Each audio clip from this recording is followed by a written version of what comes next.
านผู้ฟังกำลังให้เกียรติรับฟังสถานีวิทยุเจียงใหม่มหานคร FM 107.25 เมกะเฮิรตซ์อันดับต่อจากนี้ไปเจิญอู้จ๋ากำเมืองกับดีเจคำเพชรเจ้า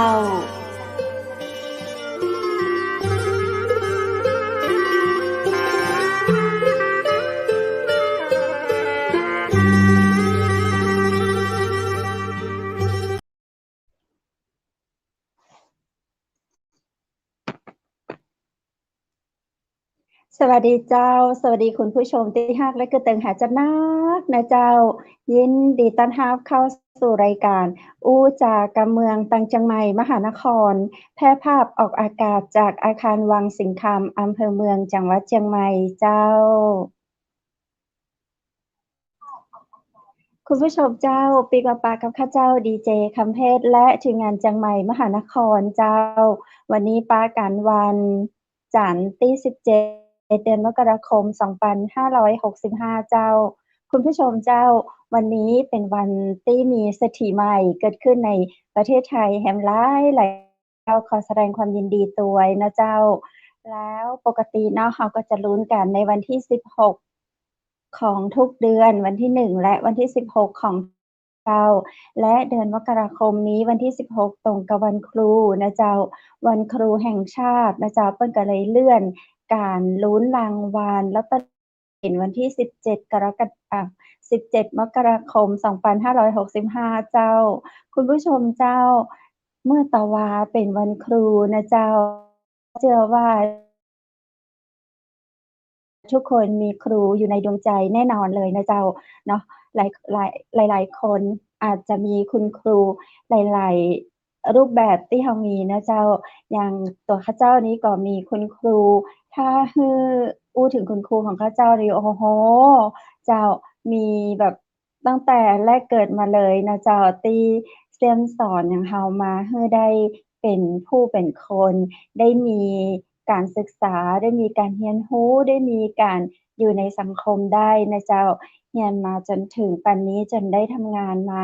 หลากหลายงานการนี่ก็คือมีครูบาอาจารย์มาทั้งนั้นเลยนะเจ้าอย่างใดก็ตามในวันนี้ข้าเจ้าก็ขอยกมือไหว้ถึงครูบาอาจารย์นะเจ้าถึงที่เคยสอนข้าเจ้าหรือว่าเคยรู้จักเคยให้คำแนะนำต่างๆนานามาก็ฝากถึงครูบาอาจารย์ทุกคนทุกท่านด้วยนะเจ้าคุณผู้ชมเจ้านอกจากนี้แล้วในวันนี้นะเจ้าเราก็ยังได้รับเกียรติในเรื่องราวของ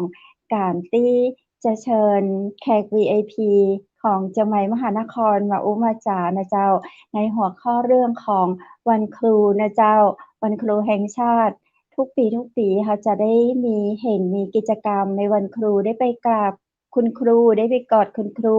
แต่ว่าในปีนี้ก็ยังอยู่ในยุคของโรคโควิดนะเจ้าที่มาใกล้ชิดคนไทยและก็ประชาชนในโลกของเราเนาะค่อนข้างจะเยอะเจ้าวันนี้เราก็เลยได้รับเกียรติมาจากท่านด็อกเตอร์เป็นถึงด็อกเตอร์เลยนะเจ้าซึ่งท่านยังเป็นรองผู้อำนวยการสำนักงานเขตพื้นที่การศึกษาประถมศึกษาแม่ฮ่องสอนเขต2นะเจ้าท่านจะมาอู้จากับเราในเรื่องของวันครูแห่งชาติในยุคโควิดในปีนี้เจ้าเดี๋ยวข้าเจ้าเชิญคุณผู้ชมปากับท่านด็อกเตอร์กัญญาภัทรพงษ์ดียินดีต้อนรับเข้าสู่ห้องเชียงใหม่มหานครยินดีต้อนรับเจ้าสวัสดีเจ้าสวัสดีครับ เจวูดเลยเจ้าสวัสดีค่ะด็อกเตอร์สวัสดีทุกเสียงทุกสายนะคะสวัสดีเจนะคะที่เคารพที่น่ารักด้วยนะคะโอ้โหเสียงด็อกเตอร์นี่คือเจวูดเจ้าข้าเจ้าจะฝากไว้ก่อนเลยว่าตังข้าเจ้านี้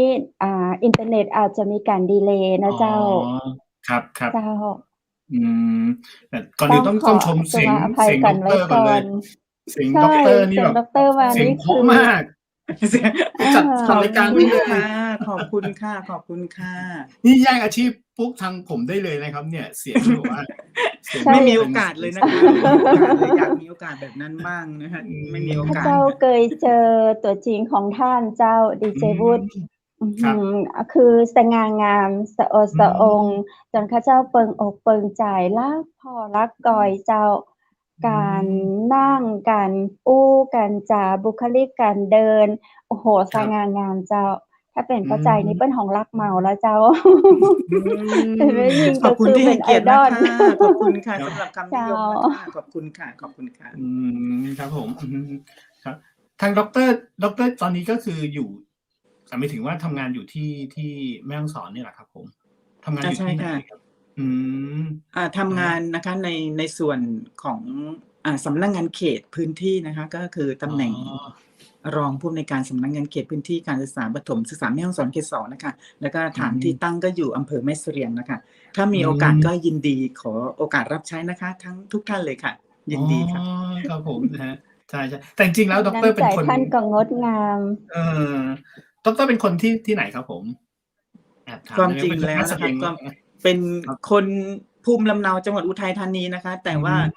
มาทำงานนะคะอุดมการณ์เนี่ยสายวิชาชีพครูนี่ที่เชียงใหม่ฝังตัวอยู่นาน22ปีแล้วนะคะยังไม่ขาวเลยค่ะเดี๋ยวเขาจะบอกให้รับต้องอู้กับเมืองเจ้าถึงจะขาวขึ้นเอาละคะสงสัยเพราะว่าคำเมืองนี่ถ้าเกิดว่าในวันนี้เข้าผิดฝาผิดตัวต้องขออภัยท่านผู้ฟังแล้วก็ทั้งดีเจด้วยนะคะพูดเหนือเบิดจ้างอ้วนเจ้าอ้วนในความเป็นคุณครู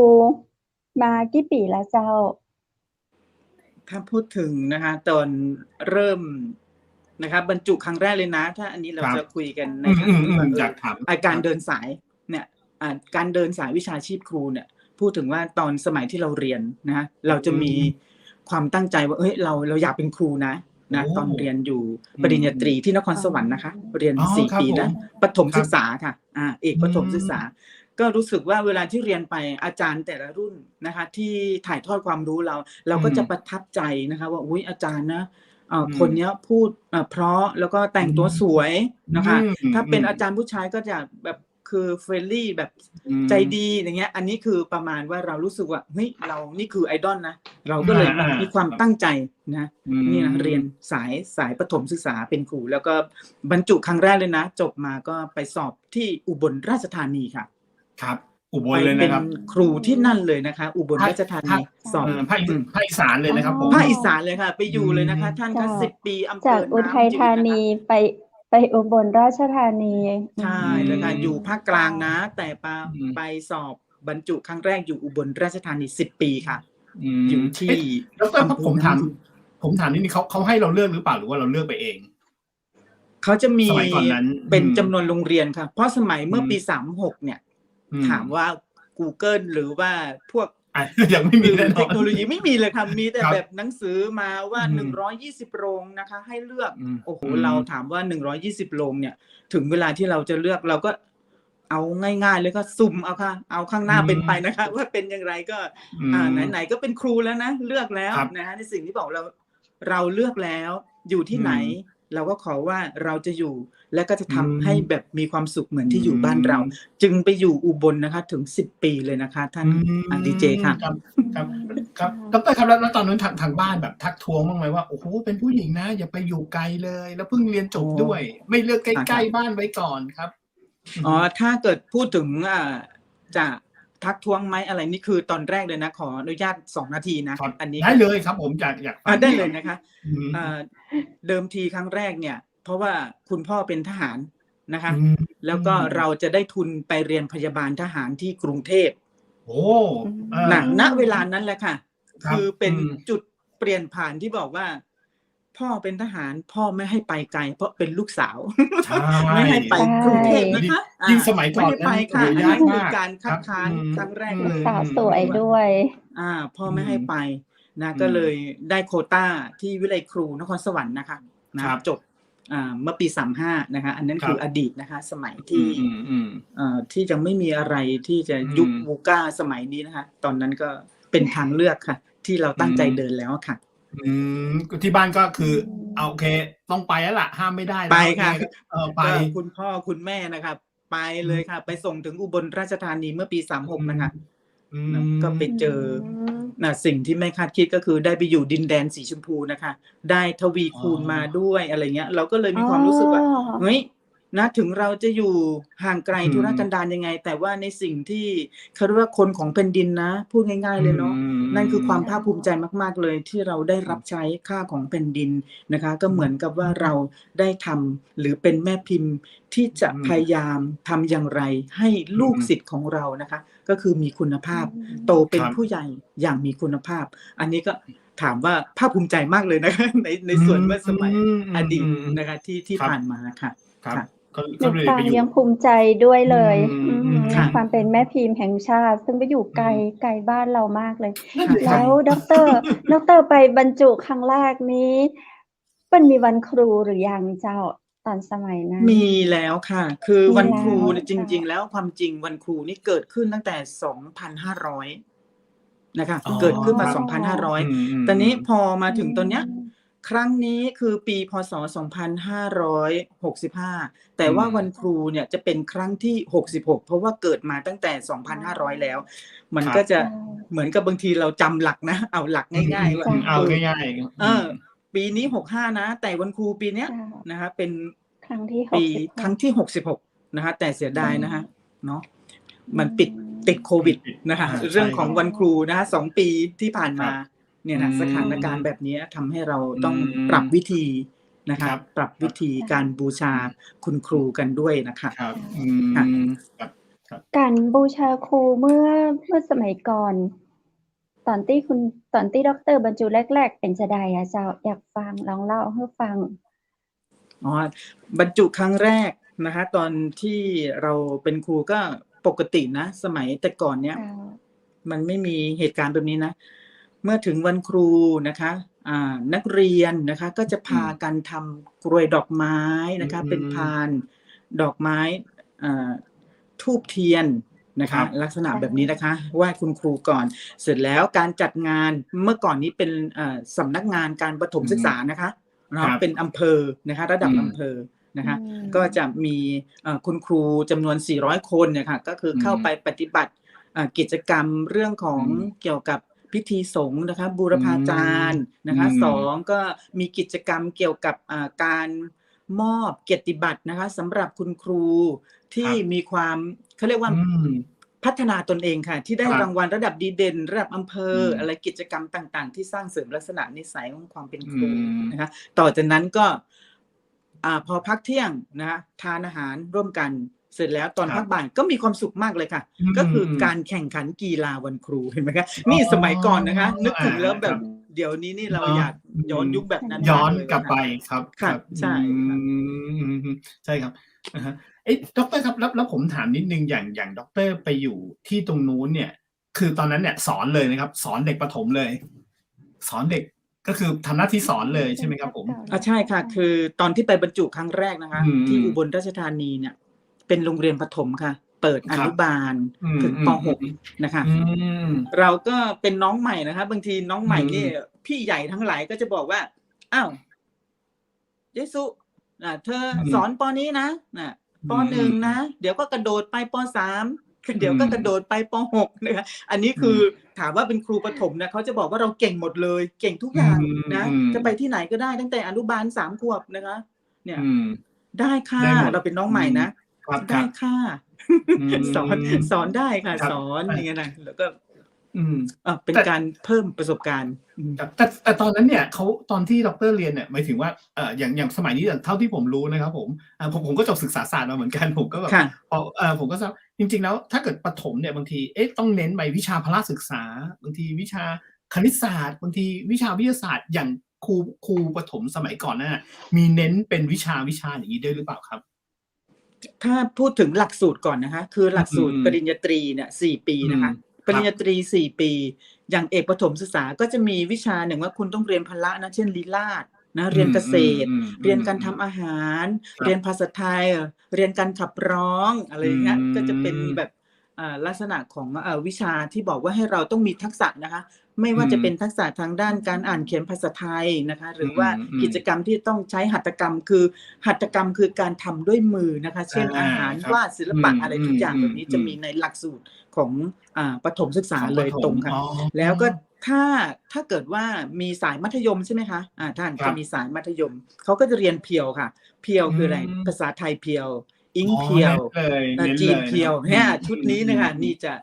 เป็นโอกาสหน่อยนะเขาจะได้อยู่โรงเรียนขยายโอกาสนะคะหรือโรงเรียนมัธยมนะคะที่เขาได้สอนเด็กที่คือ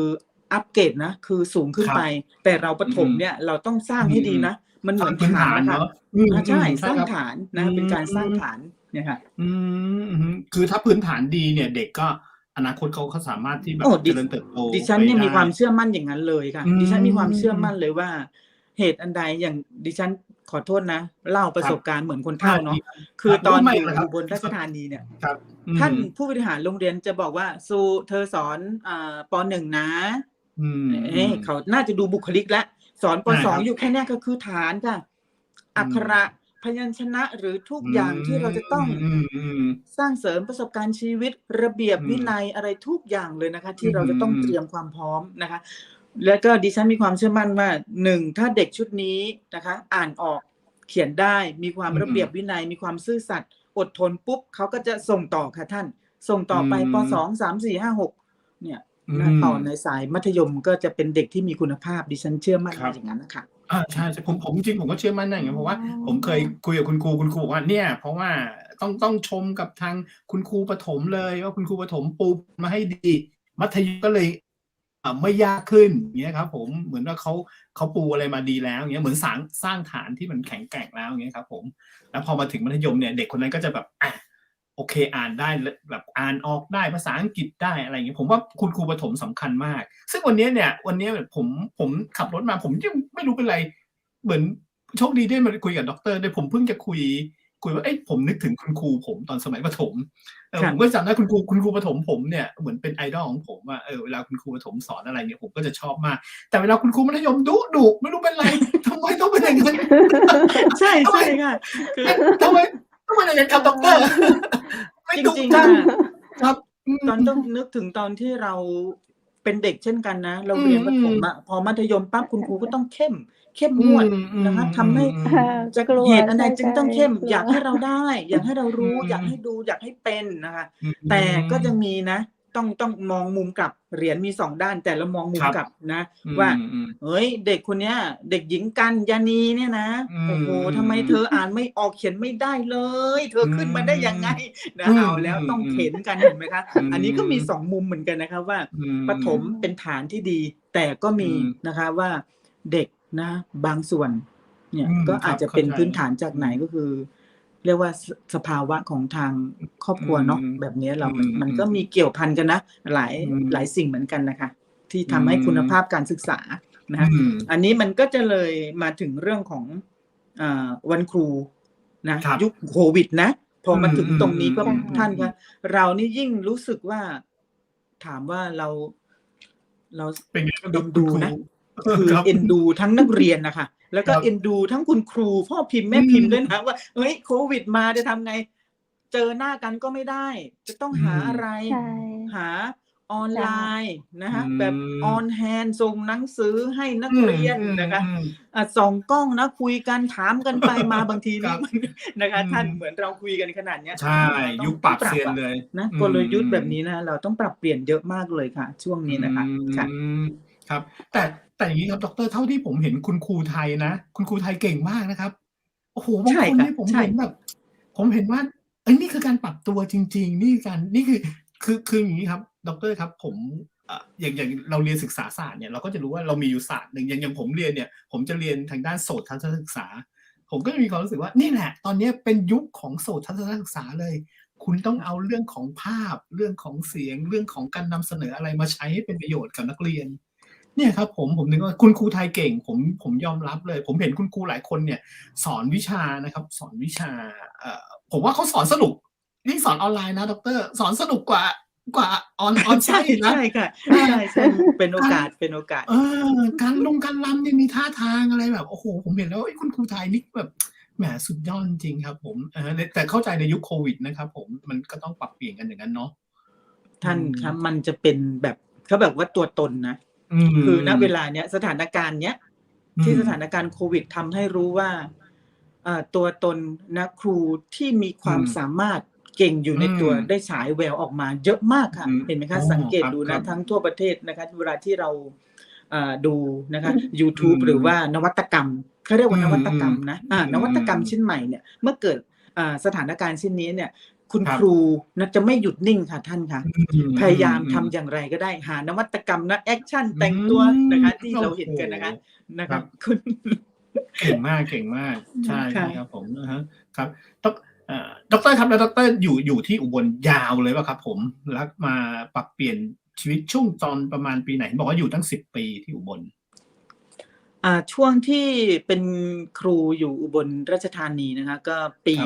36ถึง42นะคะต่อจากนั้นนะคะก็มีความคิดว่าถ้าเรานะเพิ่มองค์ความรู้ก็คือต่อปริญญาโทนะคะเรียนต่อปริญญาโทเราเนี่ยสามารถที่จะได้รับใช้ชาติเพิ่มมากขึ้นนะรับใช้เพิ่มมากขึ้นนะคะว่าแล้วก็บางทีเราจะได้เป็นที่พึ่งพิงของคนที่รู้เท่าไม่ทันนะเราก็เลยตัดสินใจที่ลามาเรียนเลยนะคะที่มหาวิทยาลัยเชียงใหม่ปริญญาโทจิตวิทยาการปรึกษาคณะมนุษยศาสตร์นะช่วงเมื่อปี42นะคะลามาเลยค่ะโอ้ชื่อคณะชื่อคณะคือจิตวิทยาการศึกษาสาขาจิตวิทยาตอนแรกเป็นสาขาจิตวิทยาโรงเรียนนะคะครับใช่ค่ะคณะมนุษยศาสตร์นะคะคณะมนุษยศาสตร์แล้วตอนหลังมานะคะก็ทำให้เปิดกว้างขึ้นนะทางคณะนะก็ปรับชื่อเป็นจิตวิทยาการปรึกษานะคะเพื่อให้ว่านอกจากว่าจะเป็นครูแล้วนะคะเรายังสามารถ counseling ผู้ที่ให้คำปรึกษานะคะให้คำปรึกษานะคะจำเป็นมากค่ะใช่ค่ะนั่นก็คือมาเรียนนะจุดเปลี่ยนมาเรียนที่เชียงใหม่เลยใช่ไหมครับใช่แล้วก็คือจบที่เชียงใหม่แล้วเป็นสาวเชียงใหม่จบนะอันนี้นี่แหมถามเจาะประเด็นแบบนี้นะคือตอนนั้นน่ะก็คือจบปริญญาโทที่เชียงใหม่ค่ะนะครับนะชีวิตนะคะก็ต่อจากนั้นก็มาอยู่ที่อมก๋อยนะคะโรงเรียนบ้านแม่ตอมนะคะ8 ปีค่ะตอนนั้นนะเมื่อปีเป็นความฝันของดีเจวูดเลยอมก๋อยเราเริ่มแล้วนะเล่าบรรยากาศของโรงเรียนเป็นยังไงบ้างครับที่อมก๋อยมีภาพบ้างไหมท่านคะเมื่อปีอมก๋อยมีไหมมาปี46นะคะ3 องศา3 4 5 6 7 8 9 10นะคะโอ้เป็นอะไรที่นะคะแบบรู้สึกว่ามีความสุขมากเลยนะอยู่ท่ามกลางป่าเขาลำเนาไผ่นะคะบรรยากาศสุดยอดมากค่ะผมแทรกนิดนึงครับดร.จริงๆเราจบปริญญาโทนี่เราต้องแบบเป็นเหมือนประมาณบริหารการศึกษาแล้วโอ้ยจะไปส่งตอนเราไปองค์กรเลยครับก็นะไปเป็นผู้บริหารหรือเปล่าผู้บริหารการศึกษาก็จะเรามา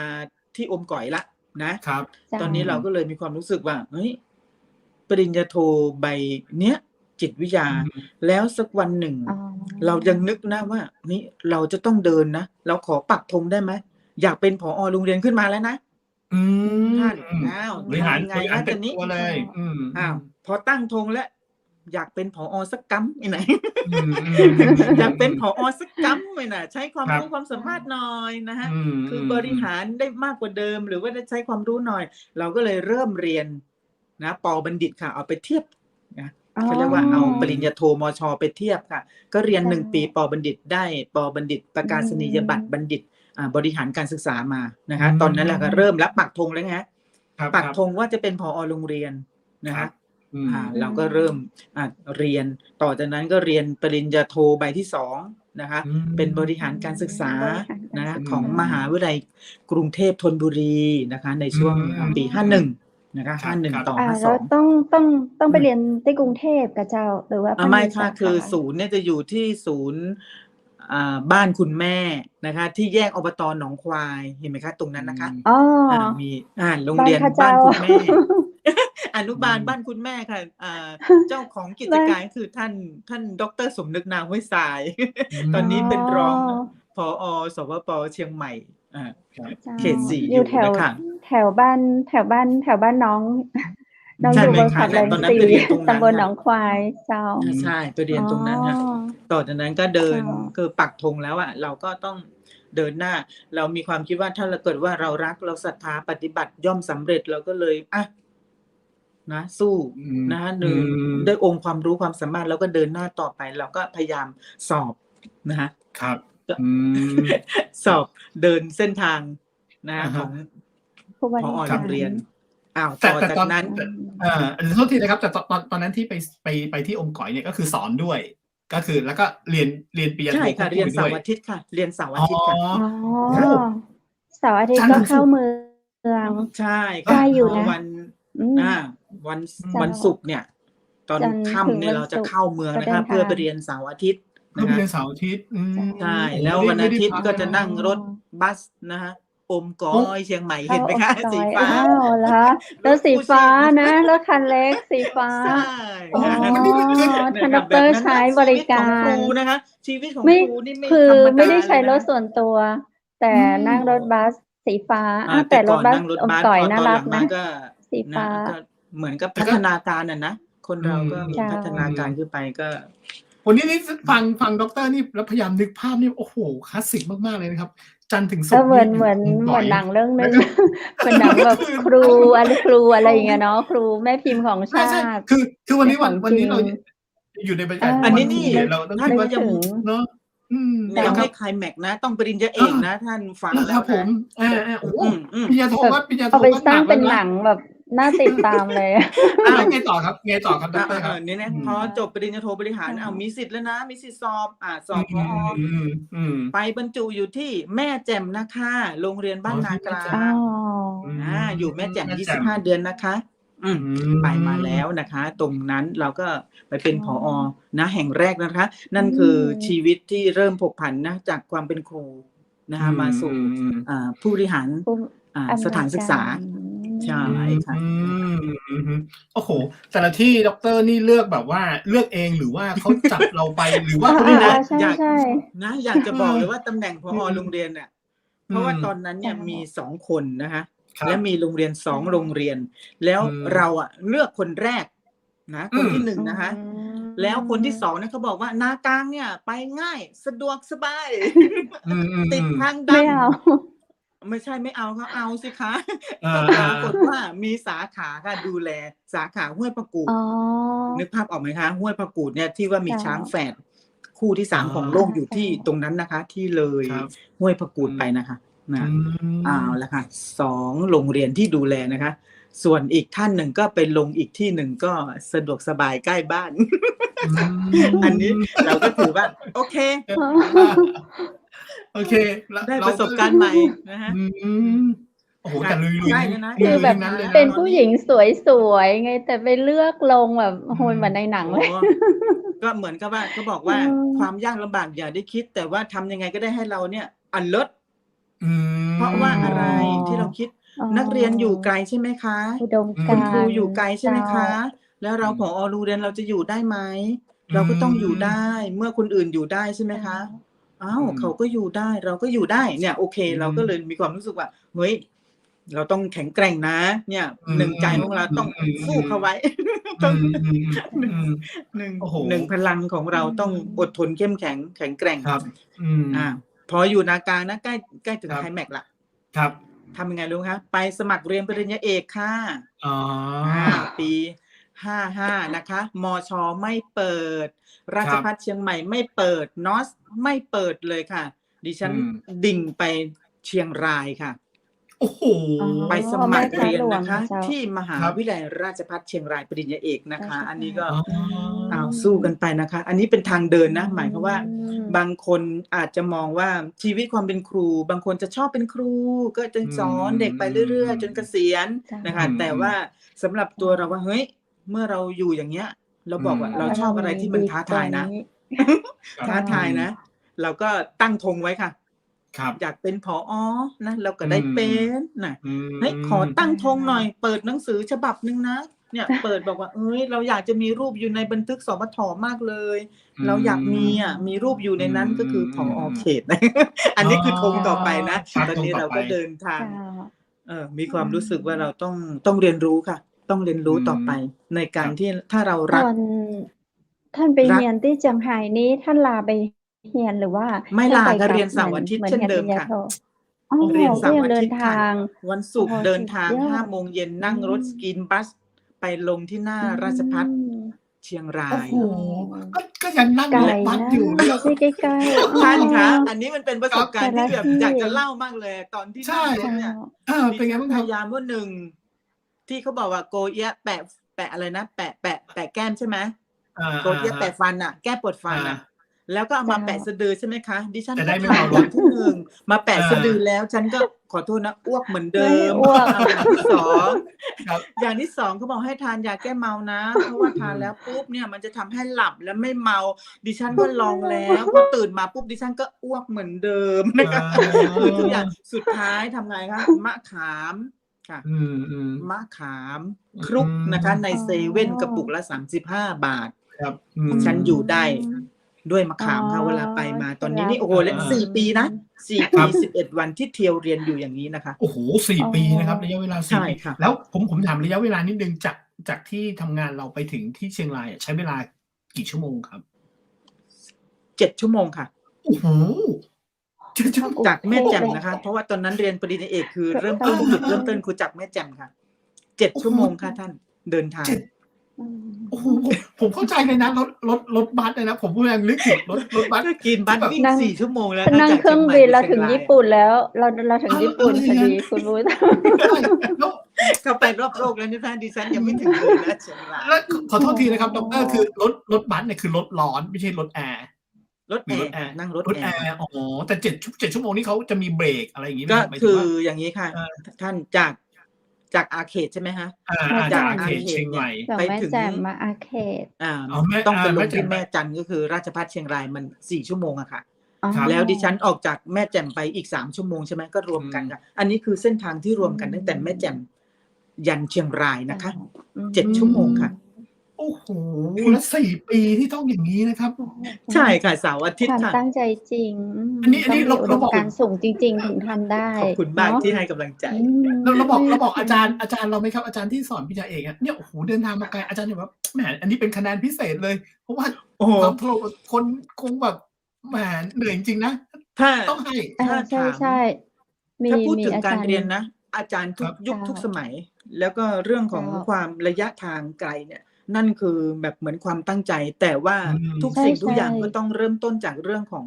คอนเทนต์เลยนะคือเนื้อหาสาระวิชาที่เราได้ทำเรารู้หมายความว่าเราจะได้กี่มากน้อยเท่าไหร่อันนี้มันเป็นแบบเพียวๆนะคือคะแนนนะเพียวๆรวมถึงการเรียนคอร์สเวิร์กใช่ไหมฮะก็ต้องมีการตัดเกรดอย่างนี้นะสุดท้ายก็คือตัววิจัยค่ะเรียนน่ะไม่ยากมีคนถามมากเลยเรียนไม่ยากแต่ตัววิจัยนี่นะคะยากวิจัยยากก็ต้องทำวิจัยด้วยใช่ไหมครับใช่ค่ะโอ้โห4 ปีนี่แบบว่านี่ผมเห็นรูปด้านข้างของด็อกเตอร์นี่ก็คือเป็นความภาคภูมิใจเลยใช่ไหมครับอ๋อใช่แล้วค่ะอันนั้นรูปซ้อมรับโอ้โหผมเห็นอย่างนี้แล้วแบบผมภูมิใจด้วยเลยว่าแบบลองขึ้นภาพบ้างไหมแล้วเดี๋ยวให้ด็อกเตอร์บรรยายแต่ใครจะไปรู้ว่าในคำนำหน้าที่บอกว่าด็อกเตอร์เนี่ยมันแลกมากับความแบบโอ้โหไม่ใช่ธรรมดาเลยอะเนาะก็บางทีเราถ้าเราไม่ได้สัมผัสกับอะไรบางอย่างเขาได้มาง่ายๆนะถ้าเราไม่ได้สัมผัสเราจะมองภาพแห่งความสำเร็จใช่ไหมคะเวลาที่เรามองคนนะเหมือนกับภาพความสำเร็จเฮ้ยจบด็อกเตอร์มาเชียงรายโอ้โหสุดยอดแต่ระหว่างทางเดินนะคะที่เราทั้งต้องสู้ต้องฝ่าต้องฟันอดทนแข็งแกร่งพยายามเชียงใหม่ทุกอย่างแบบนี้นะคะอันนี้มันก็จะเป็นหมายว่าเรื่องของมันก็จะกลับมาถึงเรื่องของยุควันครูนะตอนนี้ที่ว่าเราอุดมการณ์นี่แหละเขาเรียกว่าอุดมการณ์เลยนะที่ว่าความเป็นครูนะคะยาวนานครูทุกยุคเลยนะทุกสมัยซึ่งพอมาตอนนี้นะคะก็เหมือนกับเมื่อเราดูในข่าวสารนะคะดูข่าวสารแล้วก็ เรากลับมาดูที่คำขวัญนะขออนุญาตนะตอนนี้มันมาได้ไงเนาะตอนนี้มันเข้าความขวัญวันครูปีนี้ท่านนายกรัฐมนตรีเนี่ยนะคะท่านก็บอกว่าพัฒนาครูพัฒนาเด็กเรียนรู้สู่อนาคตอันนี้คือคำขวัญที่กินใจนะคะว่าทำไมต้องพัฒนาครูเหมือนที่เราเนี่ยพัฒนาตนเองใช่ไหมคะครับอันนั้นคือเมื่อเราพัฒนาตนเองนะคะเราจึงจะมีภูมิหรือว่าเราสั่งสมประสบการณ์ทั้งตรงทั้งอ้อมเรียนรู้ต่างๆเราก็จะไปถ่ายทอดไปยังผู้เรียนก็คือเด็กนะเด็กจะได้จากไหนได้จากการเรียนรู้นะคะที่เราได้มีนะคะอันนี้คืออันอย่างอาจารย์อันนี้นี่จะเป็นส่วนของสำนักงานเขตนะคะสำนักงานเขตเพราะว่ายุคของวันครูยุคโควิดเนี่ยค่ะเราไม่ได้จัดงานเพราะว่าสถานการณ์โควิดทางสำนักงานเขตนะคะจากที่ท่านได้ชมนะคะข้างหน้านะคะก็จะเป็นการ์ดนะคะคำอวยพรไปยังครูทั้งหมดในสำนักงานเขตนะคะซึ่งมีบุคลากรทั้งหมด 1,700 กว่าคนนะคะคุณครูและบุคลากรนะคะทางสำนักงานเขตนะคะก็ได้อวยพรนะในยุคออนไลน์นะคะยังไม่ได้เจอหน้ากันก็จะเลื่อนออกไปก่อนถ้าสถานการณ์คลี่คลายเมื่อไหร่นะคะก็อันนี้ก็เป็น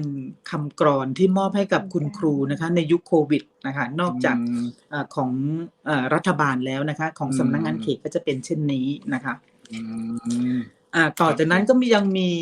กรณีพิเศษนะคะอยากให้ทุกคนนะคะเมื่อพูดถึงเรื่องวันครูแล้วนะคะดิฉันได้มาอยู่ที่แม่ฮ่องสอนเขต 2เนี่ยแล้วก็มีโรงเรียนหนึ่งนะคะที่เขาอยู่ห่างไกลมากนะคะเขาก็ดิฉันก็เลยอยากจะมอบเพลงนี้นะคะให้กับ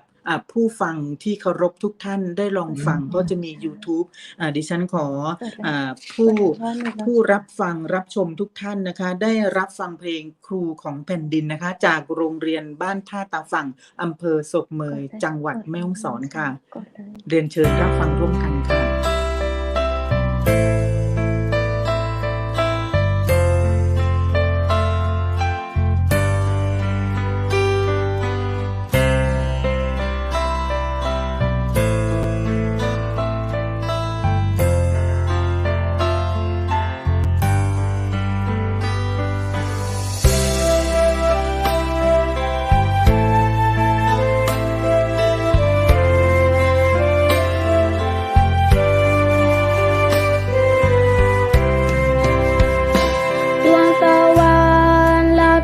จากฟ้า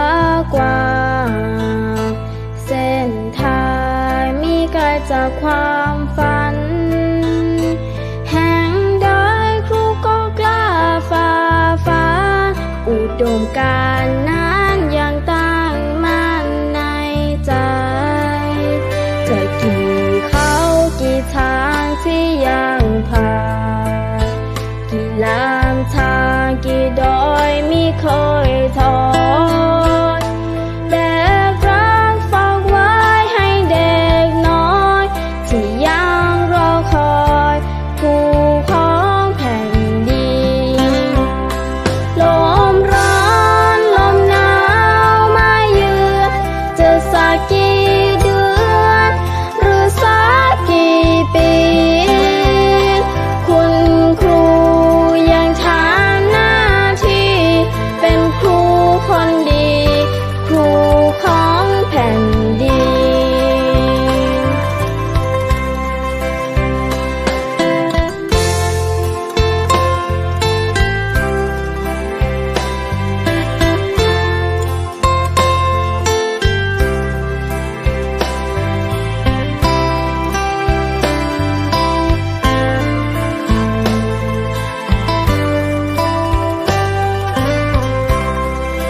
ฟ้ากว้างเส้นทางมีไกลจากความฝันแห่งใดครูก็กล้าฝ่าฟันอุดมการณ์นั้นยังตั้งมั่นในใจกี่เขากี่ทางที่ยังผ่านกี่ลำทางกี่ดอยไม่เคยท้อ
ข้าเจ้ารู้สึกแบบขนลุกอะ เป็นยัง เจ้า ไงบ้าง รู้สึกแบบขนลุกเลย ซา น้อง บ แบบ ซึ้งไหม น้ อะ องใช่น้องร้องเพลงแบบชัดมากอะแต่น้อง ครั เป็ บ นปากยอก็เจ้า ความ เพราะ ห น้อง มาย ใส่ชุดเหมือนปากยอ แต่ว่าเสียงน้องสำเนียงน้องแบบภาษาไทยชัดเจนมากๆเลย ค่ะ เจ้า ขอบ อืมโหนี่ครู ที่โร ของ ง เรีย แผ่ น นดิ เขี น ยน จริง ๆ นะค เขี รับ ยนเนื้อเพลงให้หรือว่า ใช่ค่ะ ที่โรงเรียนค่ะ ใช่เนอะ ทางผอ. โรงเรียน เจ้า นะคะ กับคุณครูก็ช่วยกัน คัดแต่ง โรง เพล เรียน ง อะหยัง นี้ ก็ นะ เจ้า ท่านดอกเต ค่ะ อร โรงเรียนบ้าน หยัง ท่า ก็ ตา เจ้า ฝั่งค่ะ อ๋ บ้า อ นท่า โร ตาง เรีย ฝน ั่ง ท่า นะ ตาฝั่ง ท่าตาฝั่ง อืม อำ ข้า เภ เจ้า อ ไป สุ บ่ ข อย เมือง เจ้า ค่ะ ข้าเจ้าไปบ่อย อื แล้ว ม ก็เวลานักเรียนมาเปิ้นจะมาใจบริการโรงแรมเฮาดีเจวูเจ้า อา คือ เวลามาเปิ้นจะมาแบบเป็นชั้นเรียนยกห้อง ค่ะ มา ครับ เจ้า เวลาเปิ้นจะ อื พาม นักเรียนไปศึกษาดูงาน ครั ช่วงที่บ่มีโควิดเนาะ เปิ้นหายไป อื 2 ปี ม แล้วเจ้า เปิ้นหายไป ค่ะ 2 ปี เปิ้นจะพาน้องๆลงมา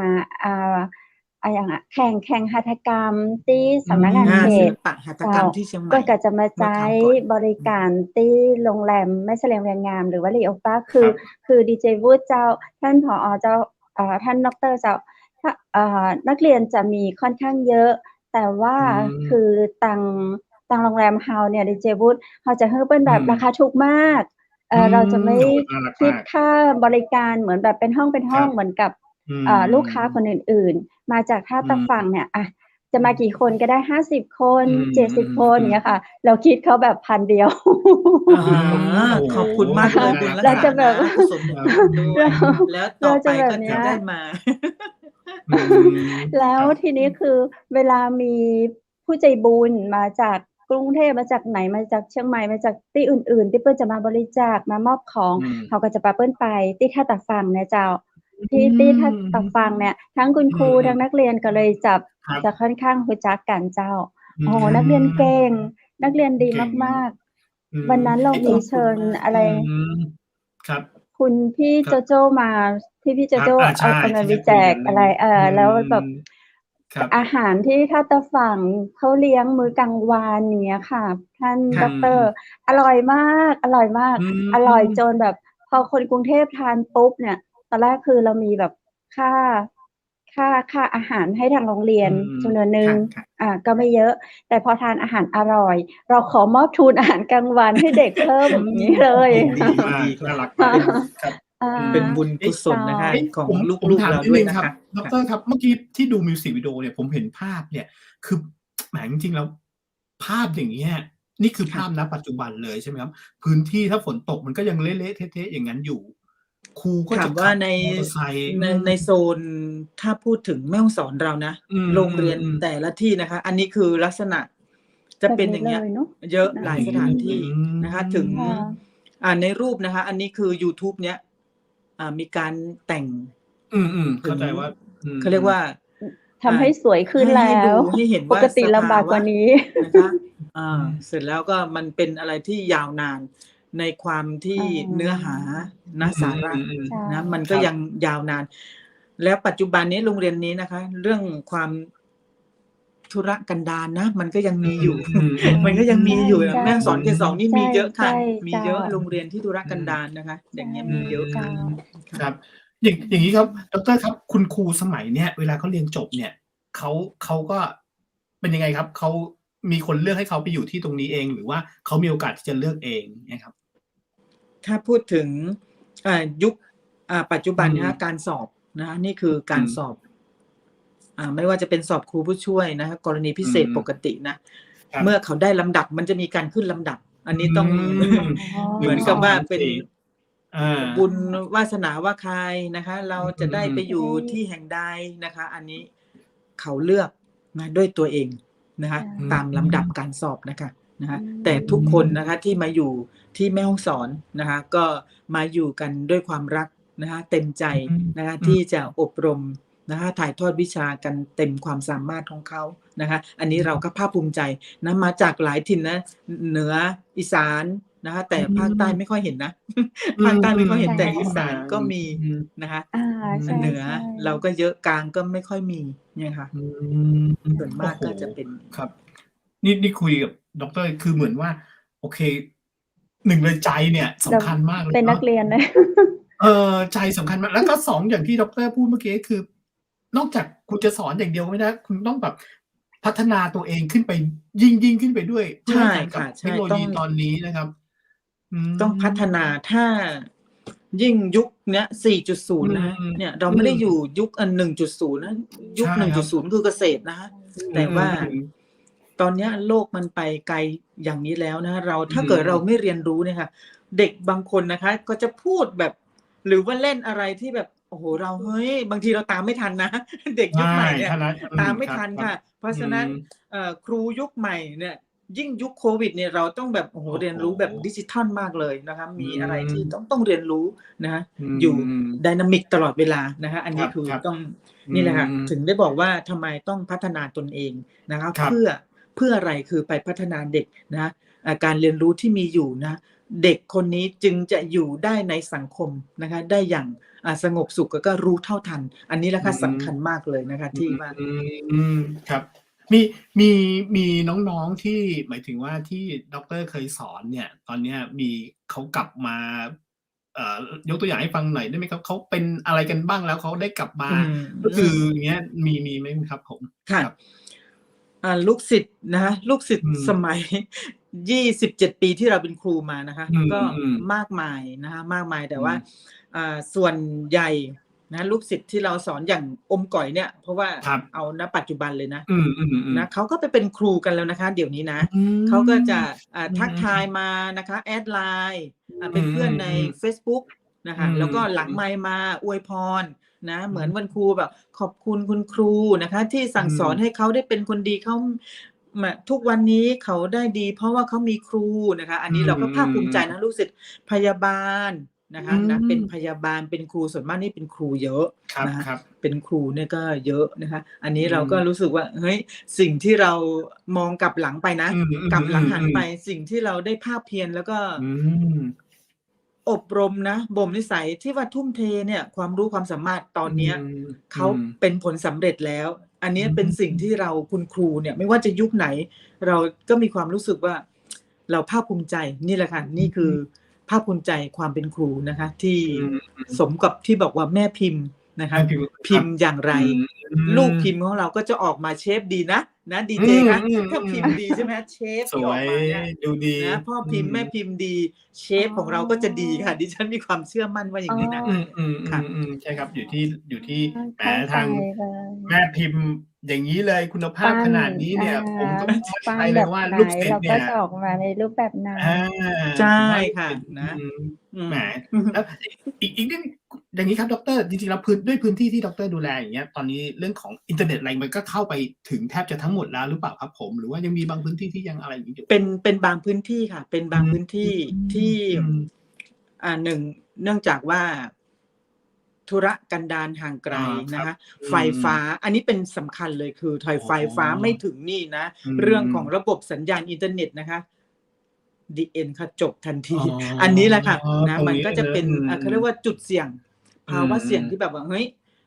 จริงๆแล้วเราต้องระดับ10นะสอนลูกศิษย์ของเราเนี่ยเพื่อให้ได้ระดับ10แต่ด้วยปัจจัยตัวแปรแทรกซ้อนที่เราไม่สามารถที่จะควบคุมได้เลยนะคะยิ่งเหมือนตอนเนี้ยโควิดเป็นตัวแปรแทรกซ้อนที่เข้ามานะคะเพราะฉะนั้นถามว่าการที่บอกว่าเอาการบ้านให้เด็กไปทำที่บ้านคุณพ่อคุณแม่ก็เป็นครูนะอันนั้นคือครูคนแรกเลยคุณพ่อคุณแม่ใช่ไหมคะแต่คุณพ่อคุณแม่เขาก็มีภาระเนาะหมายถึงว่าการทำงานหน้าที่บทบาทย่อมแตกต่างกันไปนะคะอันนี้ก็จะเป็นจุดเขาเรียกว่าจุดเสี่ยงเหมือนกันนะคะภาวะเสี่ยงที่ว่าลูกศิษย์ของเราก็อาจจะได้รับไม่เต็มที่แบบนี้นะคะมันก็จะมีบางโรงนะคะบางส่วนที่ไฟฟ้าไม่มีนะคะหรือว่าปัจจัยจากคุณพ่อคุณแม่อันนี้ก็เป็นปัจจัยนะคะปัจจัยที่ทำให้การพัฒนาการศึกษาเนี่ยนะคะก็อาจจะเขาเรียกว่ามันจะวิกลงนิดหน่อยในช่วงโควิดไม่เต็มที่นะครับผมค่ะใช่ค่ะใช่แต่ถ้าตรงนี้เนี่ยตอนนี้ก็ขออย่างณตอนนี้นะก็จะมีประเด็นก่อนเนาะที่ว่ายุคโควิดเนี่ยทางส่วนกลางคือสปทเนี่ยฮะ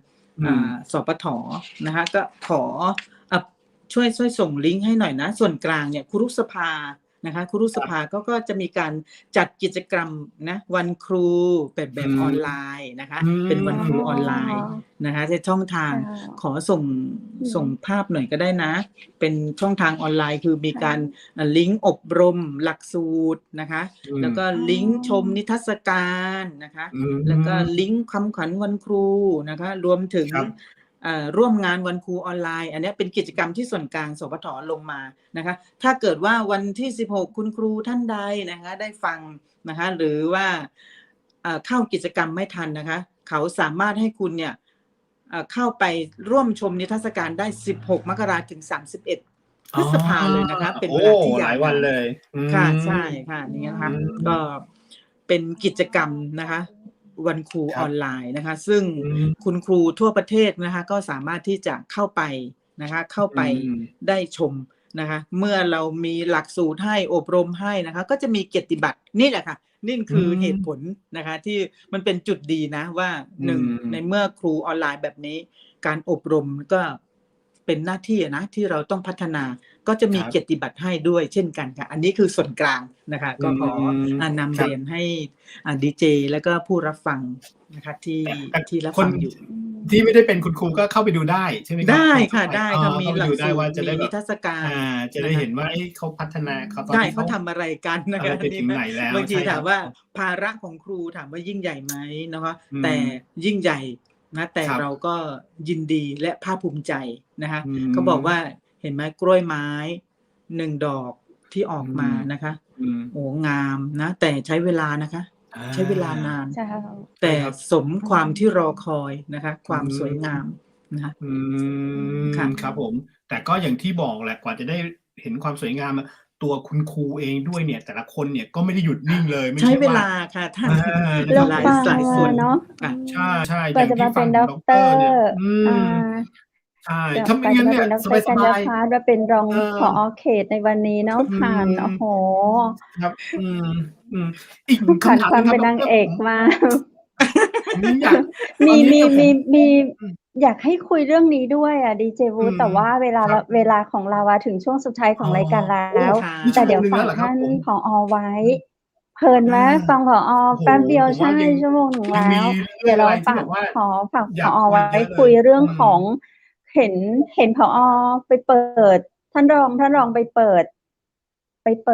เอาภาพนี้ขึ้นก่อนนะถ้าลองไปเปิดอะไรนะที่มีนักเรียนปลูกข้าวเกี่ยวข้าวอะไรแบบนี้เป็นยังไงนะผอ.คือตรงนี้โรงเรียนบ้านแพะวิทยานะคะเชิญไปเปิดงานเกี่ยวข้าวเพราะเป็นศูนย์การเรียนรู้การเกี่ยวข้าวเพราะมีเป็นเด็กขยายโอกาสที่โรงเรียนนี้นะคะเขาก็จะมีศูนย์การเรียนรู้คือเด็กเนี่ยขยายโอกาสได้เรียนรู้การปลูกข้าวนะคะเมื่อปลูกข้าวแล้วก็ต้องมีการเก็บเกี่ยวแล้วเอาทำอะไรเอาไปสีแล้วก็เอาไปเลี้ยงไก่ต่อไปเลี้ยงหมูต่ออันนี้คือเขาเรียกว่ากระบวนการเรียนรู้ทางทักษะของโรงเรียนบ้านแพะวิทยาใช่ไหมคะที่ทางว่าเนาะครับผมครับอีกคำถามหนึ่งครับดร.ที่อยากรู้มากเลยตอนนี้เนี่ยท่านรองท่านดร.ขอคำถามหนึ่งได้ไหมครับขอคำถามหนึ่งได้ไหมครับค่ะดีเจวุฒิค่ะว่าไงคะเชิญค่ะสมัยนี้ครับไม้เรียวเนี่ยยังจำเป็นอยู่ไหมครับดร.ค่ะจริงๆแล้วนะคะถ้าให้พูดนักเรียนหลังห้องแน่เลยข้อเท็จจริงเลยนะเรานี่นะโดนหมาปับจนโอ้โหเรานี่หนักนะน่ะย้อนยุคเลยนะเราเนี่ยโดนมาเพราะอะไรเขี่ยวเข็นไงนะอยากให้ได้อยากให้เป็นนะแต่ว่ายุคใหม่นี้นะคะด้วยเรื่องของ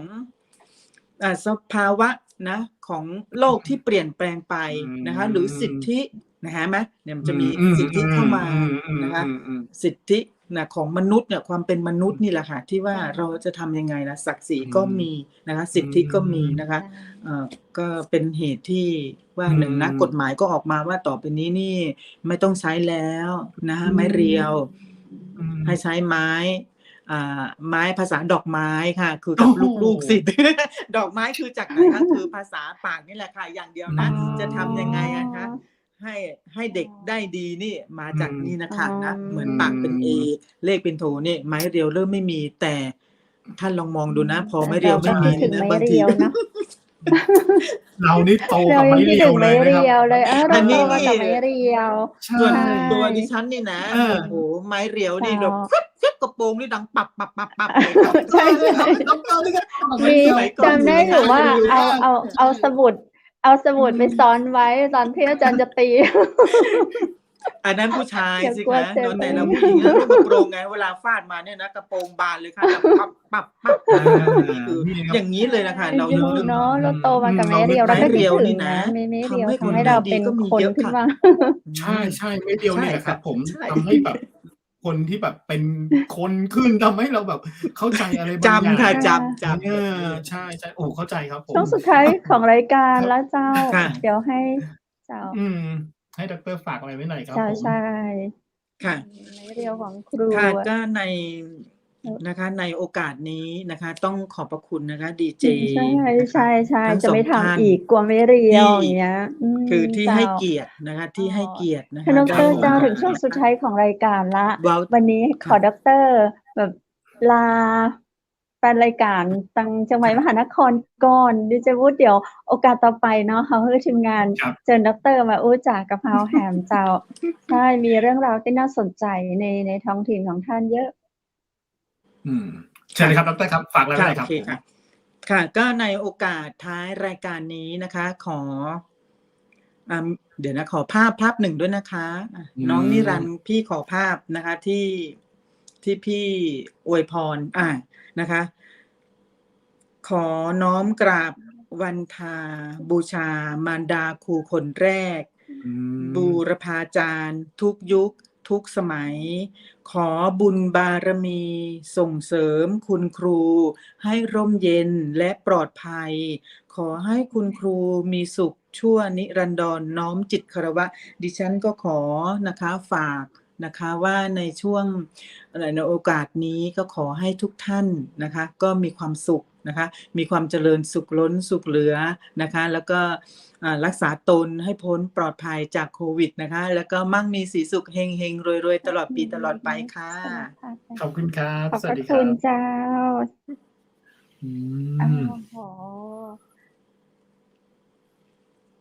โอเคขอบคุณมากเลยครับดร.ครับผมเดี๋ยวได้มีโอกาสได้คุยกันอีกทีครับผมเจ้าโอ้โหกำลังม่วนแต่ว่าเวลาผ่านไปเวยขนาดเลยไงดีเจวุฒิเนาะถ้าเราได้ฟังเรื่องราวดีๆมันจะเหมือนกับแบบว่าเวลาเวยขนาดน่ะอยากยื้อเวลาอยากฟังดร.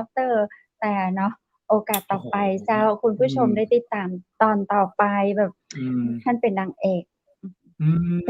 อกของซีรีส์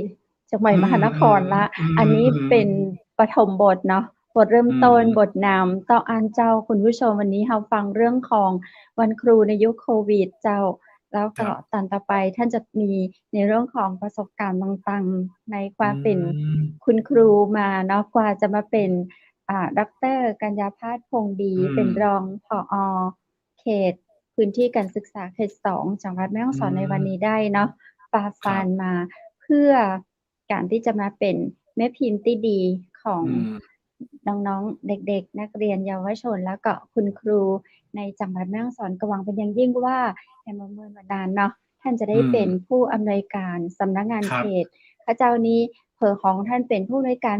รไปหลายรอบเนอะดิฉันรู้เจ้าตะกี้นี่นะเพราะว่าเชื่อว่าแฮมเมินท่านต้องได้เป็นด้วยศักยภาพหลายๆด้านของท่านเนาะดูแล้วมีความพร้อมที่จะเป็นผู้อำนวยการเขตได้แบบอย่างสมบูรณ์น่าภูมิใจกับคนแม่ฮ่องสอนที่ได้คนเก่งๆเข้ามาดูแลนะเจ้าวันนี้หมดเวลาเห็นแล้วเราต้องขอบคุณสปอนเซอร์ใจดีเนาะครับผมก็ขอขอบคุณคอนเฟกต์ผักกรอบนะครับมีประโยชน์จากผักแท้ 100% ผสมนมฮอกไกโดแล้วก็ผสมน้ำผึ้งด้วยนะครับผมใครสนใจก็โทรไปได้เลยที่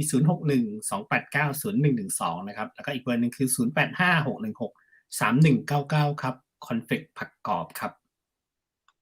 เจ้าข้าเจ้าก็ขอขอบคุณโรงแรมแม่เสลียงเวียงงามนะเจ้าเปิดบริการตลอด24 ชั่วโมงเจ้าท่านใดที่ อยากได้ห้องพักราคาประหยัดก็นึกถึงโรงแรมแม่เสลียงเวียงงามแอลเหนือแอลหนาวนะเจ้าสำรองจองห้องพักได้ที่053-621-444นะเจ้าและขอขอบคุณ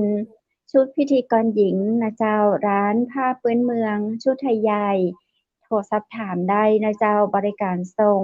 ทั่วประเทศไทยตึงให้เจ้าแล้วก็ขายในราคาขายปลีกและขายส่งทั่วไทยโทรทำได้ที่0826166889เจ้าและสุดท้ายข้าเจ้าดีเจคำเพชรดีเจวูดทีมงานจังใหม่มหานครขอขอบคุณคุณผู้ชมตีฮักนะเจ้าขอให้ทุกคนทุกท่านโชคดีและมีความสุขหนักๆพรุ่งนี้ปิกมาป้ากันแหมใหม่สำหรับวันนี้ขอให้นอนหลับฝันดีราตรีสวัสดิ์เจ้าสวัสดีครับ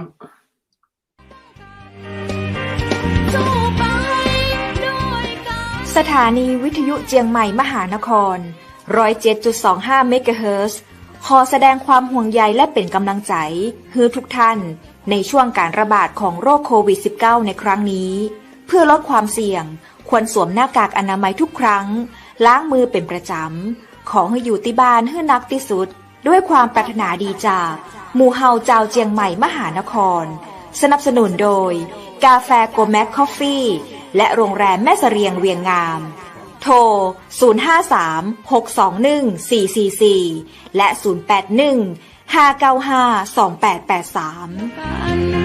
เราจะฝ่าฟัน